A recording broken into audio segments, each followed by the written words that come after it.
Gabin, te voilà ici pour la première fois sur cette conférence de presse. Est-ce que tu peux déjà te présenter et ton parcours un petit peu avant de venir jusqu'à nous et cette équipe première de Béziers? Ça fait 4 ans là bientôt que je suis au club.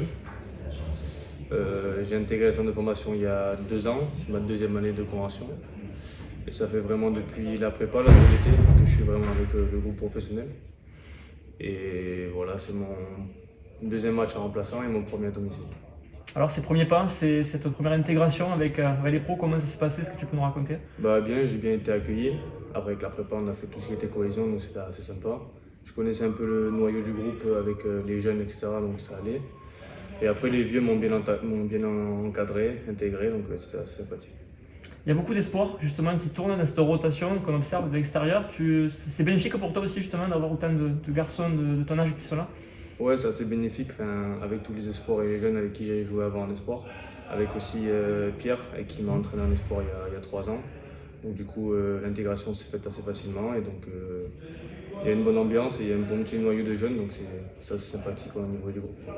Tu as un profil polyvalent, tu peux jouer parfois ailier, c'est ça, arrière, ou peut-être centre aussi, je sais pas, tu nous expliqueras. C'est ce que tu peux apporter aussi à ce groupe, hein?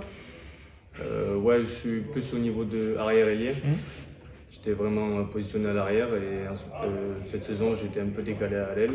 Ce qui me déplaît pas, j'aime bien jouer à l'aile, j'aime bien une polyvalence, c'est assez important dans ce sport, je pense. Et après, dans ma jeunesse, j'ai joué un peu 10, mais je pense que cette année et pour plus tard, 15 ailiers, c'est bon pour moi. Ce rythme de Pro D2, qu'est-ce que tu en penses du coup, toi qui as pu jouer quelques minutes, hein, déjà, est-ce qu'il y a une grosse différence, est-ce qu'il y a un gros écart avec les espoirs du coup? Oh, ouais, quand même, il y a un espoir, il y a un écart assez conséquent, il y a, surtout au niveau de l'intensité des contacts et de la vitesse de jeu. Je pense que c'est pas comparable, surtout avec le niveau espoir de Béziers Accession. Mais après, on a une bonne équipe d'espoir, donc je pense qu'après, les joueurs qui montent et les jeunes, on n'est pas trop perdus et on est bien accueillis par les autres. Au-delà de ta connaissance avec Pierre, que tu as un espoir, avec Arne aussi qui doit vous chapeauter un petit peu, bien sûr, tous les jours au niveau des skis, etc. Comment ça se passe avec lui? Très bien, avec Jérôme aussi ça se passe bien.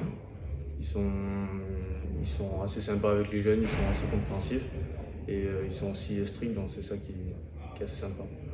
Est-ce que tu as ressenti de la déception après Bourg-en-Bresse avec le groupe? Tu n'étais pas de déplacement, mais tu as senti cet esprit de revanche pour recevoir Mont-de-Marsan? Ouais, assez déçu le dimanche quand on est revenu à l'entraînement, ce qui est logique après cette défaite. Mais dès l'entraînement du dimanche et du lundi, un esprit revanchard pour essayer de bien accueillir Mont-de-Marsan et faire un bon résultat.